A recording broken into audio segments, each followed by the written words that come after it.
Ya, pemirsa, informasi tadi terkait artis sekaligus anggota DPR nonaktif Uya Kuya mengajukan restoratif justice kepada salah satu pelaku penjarahan rumahnya. Tak hanya Uya, anggota DPR nonaktif lainnya Ahmad Syahroni juga menjadi korban penjarahan. Namun jam tangan mewah yang sempat dijarah warga dari kediamannya di Tanjung Priok, Jakarta Utara akhirnya dikembalikan. Jam tangan mewah milik mantan Wakil Ketua Komisi 3 DPR RI Ahmad Syahroni yang sebelumnya dijarah akhirnya dikembalikan. Proses pengembalian dilakukan secara mediasi di kediaman orang tua remaja yang diduga mengambil jam tangan mewah itu. Dalam kesempatan itu, Ketua RT dan Ketua RW setempat mendatangi kediaman orang tua remaja tersebut. Tahuan ini part nomornya dan ada sertifikat. Pasti kalau itu. Saya juga udah bilang sama dia Pak Imaudin, Kak, ini jam bukan hak kita. Bapaknya juga udah ngomong, kita pulangin ya. Abi udah ketemu Pak RW. Dari pertemuan itu, pihak keluarga bersedia menyerahkan kembali barang berharga milik Syahroni yang ditaksir bernilai 11 miliar rupiah. Ibu dari remaja yang mengambil jam tangan itu merasa barang belasan miliar itu bukanlah haknya.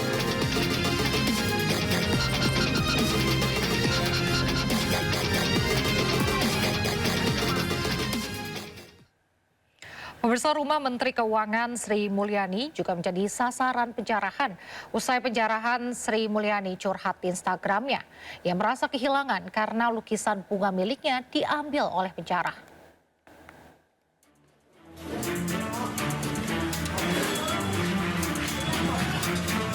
Penjarahan yang terjadi di rumah pribadinya di Jalan Mandar, Bintaro, Minggu dini hari membuat bekas luka mendalam bagi Menteri Keuangan Sri Mulyani Indrawati. Melalui akun media sosialnya, SM Indrawati, bendahara negara itu memposting gambaran luka penjarahan terhadap dirinya dengan mengabarkan hilangnya lukisan bunga karyanya sendiri akibat dicuri penjara berjaket merah. Sri Mulyani mengatakan lukisan bunga yang ia lukis sendiri 17 tahun lalu itu merupakan hasil dan simbol perenungannya serta kontemplasi diri. Lukisan yang dijarah pria berjaket merah itu ia sebut sangat pribadi layaknya rumah yang dijarah. Ia menganggap hilangnya lukisan karya pribadinya karena dijarah itu serupa dengan hilangnya perasaan aman, kepastian hukum, dan kemanusiaan yang adil dan beradab dari bumi Indonesia.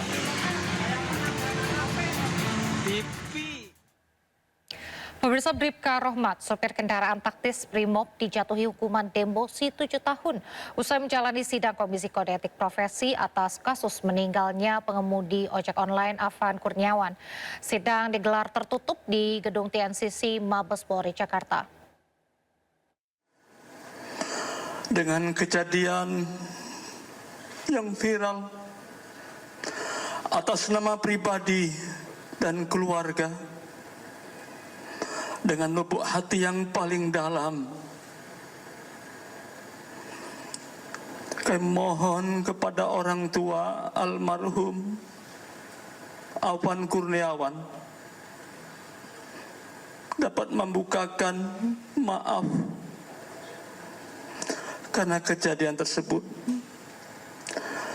Saya sebagai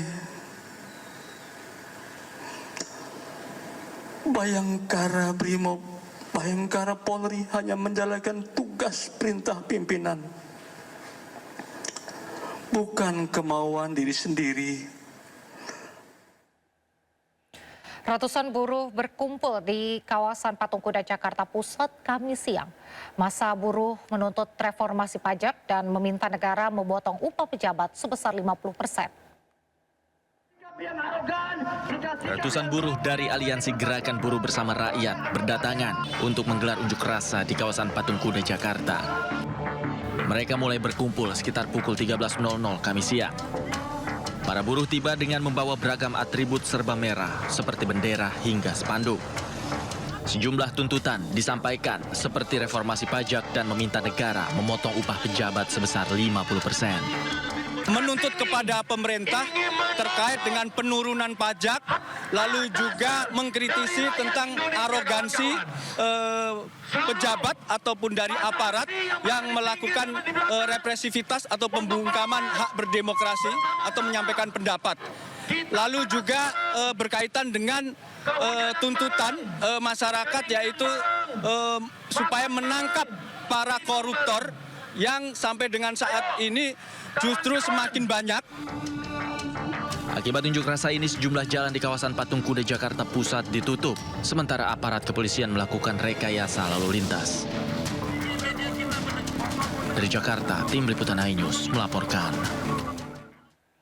Para aktivis hingga influencer mendatangi gedung DPR RI untuk menyerahkan surat tuntutan 17+8 kepada anggota DPR. Tuntutan 17+8 diminta dapat diselesaikan hingga batas akhir 5 September 2025. Di kolom komentar dan Instagram story. Juga dari Penyerahan tuntutan rakyat 17+8 dilakukan secara resmi melalui gerbang Pancasila Gedung DPR RI Kamis siang. Perwakilan aktivis dan influencer yang hadir diantaranya ada Abigail Limuria, Andovida Lopez hingga Jerome Pauline. Penyerahan 17+8 diterima langsung oleh Wakil Ketua Komisi 6 Fraksi Gerindra Andre Rosyade dan anggota Komisi 6 Fraksi PDIP Rieke Diah Pitaloka. Saat menerima, Andre Rosyade turut menandatangani surat serah terima 17+8. Kami akan menyerahkan secara administratif. Kami taat. Tapi soal siapapun yang datang, semuanya oke untuk datang. Kami juga warga, kami juga rakyat, kami juga berhak untuk datang. Kali ini pintu DPR, seperti kata ketua, kan terbuka untuk semua.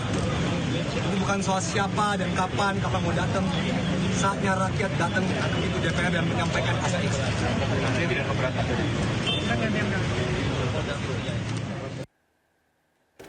Pemirsa, Presiden Prabowo Subianto menerima sejumlah perwakilan mahasiswa di Istana Kepresidenan Jakarta Kamis malam. Sekitar pukul 18.55 waktu Indonesia Barat, mahasiswa berdatangan ke istana guna menyampaikan aspirasinya. Para perwakilan mahasiswa hadir dengan mengenakan jaket alma maternya. Namun saat dihadang wartawan, beberapa perwakilan mahasiswa memilih tutup mulut dan enggan memberikan keterangan dengan alasan pertemuan belum berlangsung. Sebelumnya, Kepala Badan Pengendalian Pembangunan dan Investigasi Khusus Aris Marsudianto memastikan pemerintah akan berdialog dengan seluruh elemen termasuk perwakilan mahasiswa. Ngomong dikit makanya ngomong. Kode nama musnya lepas. Kalau nggak berani ngomong, jangan malu-maluin.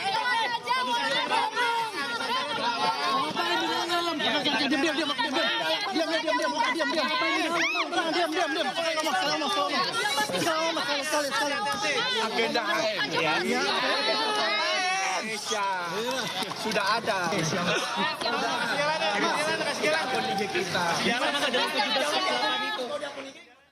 Sejumlah tokoh keamanan nasional seperti Penasehat Khusus Presiden Bidang Politik dan Keamanan Wiranto hingga Kepala BIN mendatangi Istana Merdeka.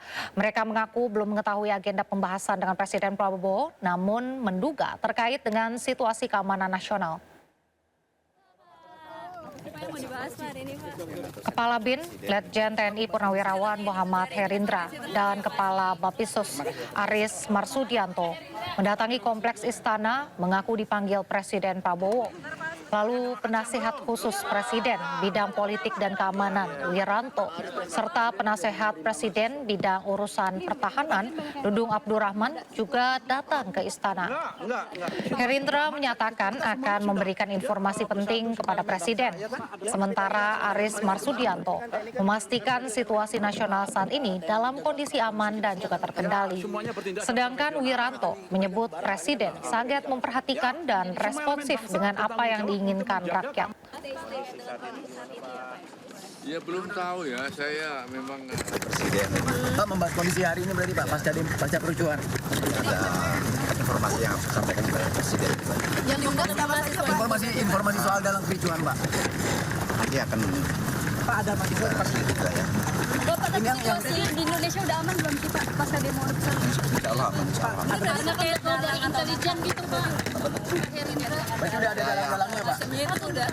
Pokoknya lah sebagian apa yang diminta oleh para pendemo, oleh masyarakat, ya, tentu selalu didengar oleh Presiden ya. Dan Presiden juga tentu sedapat mungkin telah mendengarkan itu, kemudian memenuhi apa yang diminta, tentunya tidak serentak ya, semua dipenuhi.